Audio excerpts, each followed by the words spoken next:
साथियों, इस वीडियो में सामान्य ज्ञान के बेहतरीन 60 प्रश्नोत्तर कराने वाले हैं जो कि हाल फिलहाल के सभी परीक्षाओं के लिए बहुत ज़्यादा महत्वपूर्ण है। तो चलिए आज की वीडियो शुरू करते हैं। पहला प्रश्न है, वेदांगों की कुल संख्या कितनी है? सही जवाब ऑप्शन सी है, 6 कुल वेदांग हैं। अगला प्रश्न है, उगते हुए सूर्य का देश किसे कहा जाता है? उगते हुए सूर्य का देश कौन से देश को कहा जाता है? जापान देश को कहा जाता है। राइट ऑप्शन ए है। अगला प्रश्न है, पानीपत का प्रथम युद्ध कब हुआ था? 1526 में पानीपत का प्रथम युद्ध हुआ था बाबर और इब्राहिम लोदी के मध्य। राइट ऑप्शन बी है। चलिए अगला प्रश्न देखते हैं, प्रेशर कुकर में खाना जल्दी क्यों बन जाता है? इसका क्या कारण होता है?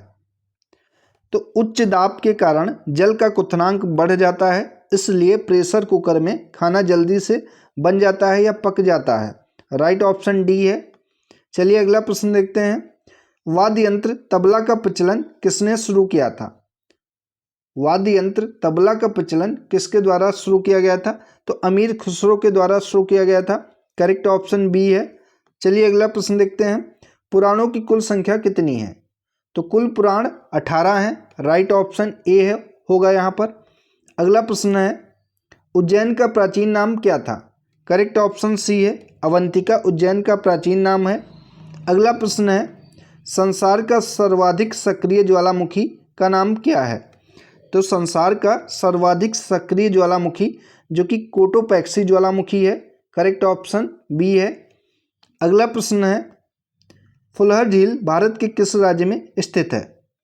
फुलहर झील भारत के उत्तर प्रदेश राज्य में स्थित है। सही जवाब ऑप्शन नंबर सी है और ये उत्तर प्रदेश के पीलीभीत जिले में स्थित है, ये ध्यान रखेंगे। अगला प्रश्न है, निःशुल्क और अनिवार्य शिक्षा का अधिकार कौन सा अनुच्छेद देता है? करेक्ट ऑप्शन डी है, अनुच्छेद 21A के तहत निःशुल्क शिक्षा और अनिवार्य शिक्षा का प्रावधान दिया गया है। राइट ऑप्शन डी है। अगला प्रश्न है, किस अनुच्छेद के तहत राज्यपाल को किसी अपराध के लिए क्षमा देने की शक्ति प्राप्त है? यहाँ पर राइट ऑप्शन बी है, अनुच्छेद 161 के तहत किसी भी अपराध के लिए राज्यपाल को क्षमा देने की शक्ति प्राप्त है। अगला प्रश्न है, संघ लोक सेवा आयोग के सदस्य की नियुक्ति कौन करता है? किसके द्वारा की जाती है? राष्ट्रपति के द्वारा की जाती है। राइट ऑप्शन सी है। अगला प्रश्न है, महाभारत के रचनाकार कौन है? महाभारत के रचनाकार कौन है? वेद व्यास महाभारत के रचनाकार हैं। बी राइट ऑप्शन है। अगला प्रश्न है, किसने स्थायी बंदोबस्त जमींदारों के साथ किया था? किसने स्थायी बंदोबस्त जमींदारों के साथ किया था? लॉर्ड कॉर्नवालिस यहाँ पर राइट ऑप्शन ए होगा। अगला प्रश्न है, हीरा में कार्बन परमाणु किस रूप में पाए जाते हैं? ये चतुष्फलकीय रूप में होते हैं। करेक्ट ऑप्शन बी होगा यहाँ पर। अगला प्रश्न है, संघीय मंत्रिपरिषद किसके प्रति उत्तरदायी होता है? संघीय मंत्रिपरिषद किसके प्रति उत्तरदायी होता है? राइट ऑप्शन डी है, लोकसभा के प्रति उत्तरदायी होता है। अगला प्रश्न है, एटीपी का निर्माण कहाँ पर होता है? करेक्ट ऑप्शन सी है, माइटोकॉन्ड्रिया में एटीपी का निर्माण होता है। अगला प्रश्न है, द ग्रेट रिवोल्ट नामक पुस्तक के लेखक कौन है? द ग्रेट रिवोल्ट नामक पुस्तक के लेखक हैं Ashok Mehta. Correct option B है। अगला प्रश्न है, कामागाटा मारू को किसने किराए पर लिया था? बाबा गुरुदत्त सिंह ने कामागाटा मारू जो कि एक जहाज का नाम है, इसको किराए पर लिया था। राइट ऑप्शन सी है। अगला प्रश्न है, श्रीलंका की सबसे बड़ी नदी का क्या नाम है? श्रीलंका की सबसे बड़ी नदी का क्या नाम है? महाबली गंगा जो कि श्रीलंका की सबसे बड़ी नदी है। सही जवाब ऑप्शन ए है। अगला प्रश्न है, वेलिंगटन ट्रॉफी किस खेल में दी जाती है? यह ट्रॉफी हॉकी में दी जाती है। करेक्ट ऑप्शन सी है। अगला प्रश्न है, शिवाजी के अष्टप्रधान मंत्रिमंडल में सर्वोच्च कौन होता था? शिवाजी के अष्टप्रधान मंत्रिमंडल में सर्वोच्च अधिकारी होता था पेशवा। करेक्ट ऑप्शन बी है। अगला प्रश्न है, किस अधिवेशन में मुस्लिम लीग ने बांटो और छोड़ो का नारा दिया था? यह अधिवेशन था लाहौर अधिवेशन 1910 में हुआ था। इसमें मुस्लिम लीग ने बांटो और छोड़ो का नारा दिया था। राइट ऑप्शन डी है। अगला प्रश्न है, बॉम्बे राज्य को 1960 में विभाजित करके कौन से दो नए राज्य बनाए गए थे? बॉम्बे राज्य को 1960 में विभाजित करके कौन कौन से दो नए राज्य बनाए गए थे? तो ये महाराष्ट्र और गुजरात दो नए राज्य बनाए गए थे। सही जवाब ऑप्शन बी है। चलिए अगला प्रश्न देखते हैं, जिन्ना हाउस कहाँ पर स्थित है? तो ये मुंबई में स्थित है। करेक्ट ऑप्शन सी है। अगला प्रश्न है, सूफी संतों के निवास स्थान को क्या कहा जाता है?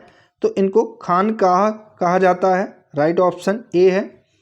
अगला प्रश्न है, पौधों में जल का परिवहन किसके माध्यम से होता है? इंपॉर्टेंट प्रश्न है ये। तो पौधों में जल का परिवहन जाइलम के माध्यम से होता है। सही जवाब है ऑप्शन नंबर बी। अगला प्रश्न है, रडार का आविष्कार किसने किया था? तो रडार का आविष्कार रॉबर्ट वाटसन के द्वारा किया गया था। करेक्ट ऑप्शन सी है। अगला प्रश्न है, तंबाकू में कौन सा रसायन पाया जाता है? राइट ऑप्शन डी है, निकोटीन, जो कि तंबाकू में पाया जाता है। अगला प्रश्न है, रक्त लाल रंग का क्यों दिखाई पड़ता है? इसका क्या कारण होता है? तो हीमोग्लोबिन के कारण रक्त का रंग लाल दिखाई पड़ता है। सही जवाब है ऑप्शन नंबर बी। अगला प्रश्न है, विश्व का पहला धर्म कौन सा है? तो हिंदू धर्म, जो कि विश्व का पहला धर्म है और सबसे पुराना धर्म है। राइट ऑप्शन ए है। अगला प्रश्न है, स्तूप के शीर्ष भाग को क्या कहा जाता है? तो इसको इर्मिक कहा जाता है, इर्मिका। करेक्ट ऑप्शन बी है। अगला प्रश्न है, पुस्तक गाइड के लेखक कौन है? गाइड पुस्तक के लेखक कौन है? तो आर.के. नारायण है। सही जवाब है ऑप्शन डी। अगला प्रश्न है, गुलाबी क्रांति का संबंध किससे है? सही जवाब ऑप्शन बी है, झींगा उत्पादन से है। अगला प्रश्न है, अंतर्राष्ट्रीय न्यायालय के न्यायाधीशों का कार्यकाल कितने वर्षों का होता है? सही जवाब ऑप्शन सी है, 9 वर्षों का होता है अंतर्राष्ट्रीय न्यायालय के न्यायाधीशों का कार्यकाल। अगला प्रश्न है, भारत का राष्ट्रीय खेल कौन सा है? तो भारत का राष्ट्रीय खेल हॉकी है। बी सही जवाब है। अगला प्रश्न है, भारतनाट्यम कहाँ की नृत्य शैली है? तो ये तमिलनाडु की नृत्य शैली है भारतनाट्यम। सही जवाब ऑप्शन ए है। अगला प्रश्न है, इकेबाना क्या है? तो इकेबाना जो कि फूल सजाने की जापानी कला है। राइट ऑप्शन डी है। अगला प्रश्न है, उबेर कप का संबंध किससे है? तो यहाँ पर इस प्रश्न का सही जवाब है ऑप्शन बी, बैडमिंटन से उबेर कप का संबंध है। अगला प्रश्न है, मानव शरीर में कुल हड्डियों की संख्या कितनी होती है? तो 206 हड्डियां मनुष्य के शरीर में होती हैं। सही जवाब ऑप्शन सी है। अगला प्रश्न है, पृथ्वी का एकमात्र उपग्रह कौन सा है? तो चंद्रमा जो कि पृथ्वी का एकमात्र उपग्रह है। सही जवाब ऑप्शन ए है। अगला प्रश्न है, मैन ऑफ डेस्टिनी किसे कहा जाता है? तो यह नेपोलियन को कहा जाता है। बी इसका करेक्ट ऑप्शन है। अगला प्रश्न है, नाटो का मुख्यालय कहाँ पर है? तो नाटो का मुख्यालय ब्रुसेल्स में है। करेक्ट ऑप्शन डी है। अगला प्रश्न है, जिम्नास्टिक खेल में प्रत्येक पक्ष में कितने खिलाड़ी होते हैं? जिम्नास्टिक खेल में प्रत्येक पक्ष में कितने खिलाड़ी होते हैं?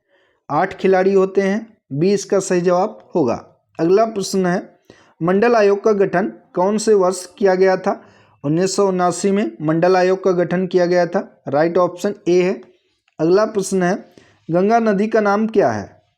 तो गंगा नदी का नाम है भागीरथी। सही जवाब है ऑप्शन नंबर बी। अगला प्रश्न है, कम्युनिस्ट मैनिफेस्टो को किसने लिखा था? Lenin, Stalin, Karl Marx, Engels. तो ये कार्ल मार्क्स के द्वारा लिखा गया था communist manifesto. Right option C है। अगला प्रश्न है, पुराणों का अध्ययन करने वाला प्रथम मुसलमान कौन था? पुराणों का अध्ययन करने वाला पहला मुसलमान अल-बरूनी था। सही जवाब ऑप्शन बी है। अगला प्रश्न है, प्रजातंत्र जनता का जनता के लिए तथा जनता के द्वारा शासन है, यह कथन किसके द्वारा कहा गया था? अब्राहम लिंकन के द्वारा कहा गया था। सही जवाब सी है। अगला प्रश्न है, भारत में सबसे भयानक अकाल बंगाल में कब पड़ा था? तो यह अकाल 1943 में पड़ा था। राइट ऑप्शन ए है। अगला प्रश्न है, मुस्लिम लीग के पहले अध्यक्ष कौन थे? तो इनका नाम है सलीम मुल्ला खां, जो कि मुस्लिम लीग के पहले अध्यक्ष थे। राइट ऑप्शन बी है। चलिए अगला प्रश्न देखते हैं, ऑस्कर से विभूषित पहले भारतीय कौन से थे? ऑस्कर से विभूषित पहले भारतीय कौन थे? तो ये भानु अथैया थे। राइट ऑप्शन डी है। अगला प्रश्न है, सबसे बड़ा निर्वाचन क्षेत्र वाला भारतीय राज्य कौन सा है? तो उत्तर प्रदेश है। करेक्ट ऑप्शन सी है। अगला प्रश्न है, भारत में राष्ट्रीय मानव अधिकार आयोग की स्थापना कब की गई थी? भारत में राष्ट्रीय मानव अधिकार आयोग की स्थापना कब की गई थी? 1993 में की गई थी। ए करेक्ट ऑप्शन होगा। अगला प्रश्न है, राष्ट्रीय उपभोक्ता दिवस कब मनाया जाता है? तो हर साल 24 दिसंबर को राष्ट्रीय उपभोक्ता दिवस मनाया जाता है। बी राइट ऑप्शन है। और यह प्रश्न इम्पोर्टेंट भी है, कई बार एग्जाम में पूछा जा चुका है। अगला है, इंडिया गेट का निर्माण कब हुआ था? 1921 में इंडिया गेट का निर्माण किया गया था। राइट ऑप्शन सी है। अगला प्रश्न है, मदुरई कहाँ पर है? तो मदुरई जो कि तमिलनाडु में है। करेक्ट ऑप्शन बी है।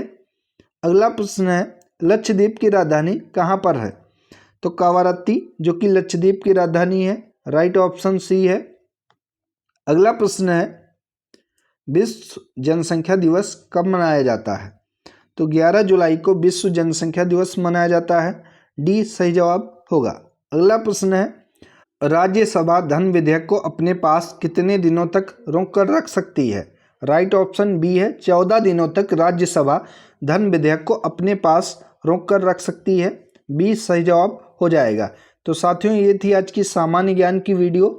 अगर वीडियो आप सभी को पसंद आई हो तो इसको ज़्यादा से ज़्यादा शेयर करें और चैनल को ज़रूर सब्सक्राइब कर लें, ताकि ऐसी और महत्वपूर्ण वीडियो आपको पर डे मिलती रहें। धन्यवाद साथियों।